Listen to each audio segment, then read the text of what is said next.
Burno pa je tudi na političnem parketu. Bi lahko šli še na en referendum jeseni, torej celo 6 bi jih lahko bilo? Svoboda, SD in Levica predlagajo razpis posvetovalnega referenduma, na katerem bi ljudi spraševali, ali naj Državni zbor Zorana Stevanovića razreši z mesta predsednika parlamenta. Za to potezo so se odločili tudi zaradi včerajšnjih Stevanovićevih besed, da podpisal pod spletno peticijo o tem, da bi moral odstopiti, ne gre primerjati z volilno podporo.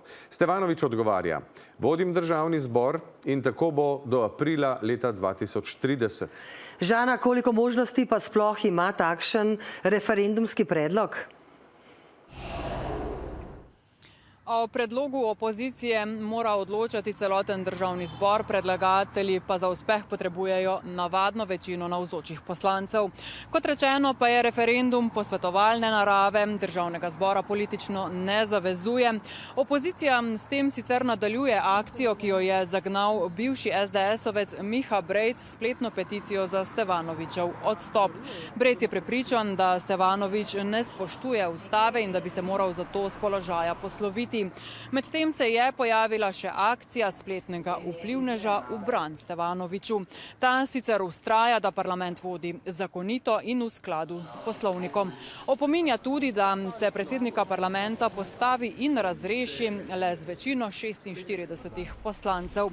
Opozicija sama je za kaj takega prešibka, vse 3 stranke skupaj štejejo le 40 glasov.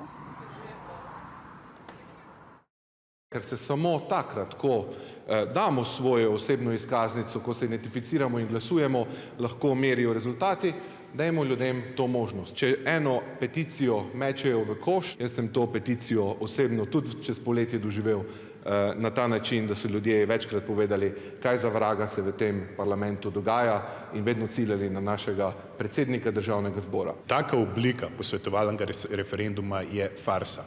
Si predstavljate, da neka stranka, močna stranka kot je SDS, predlaga posvetovalni referendum, če se ljudje strinjajo s tem, da Golob odstopi z mesta poslanca? Absolutno bi zmagali na tem referendumu, ampak skoraj gotovo, da on ne bi zaradi tega odstopil.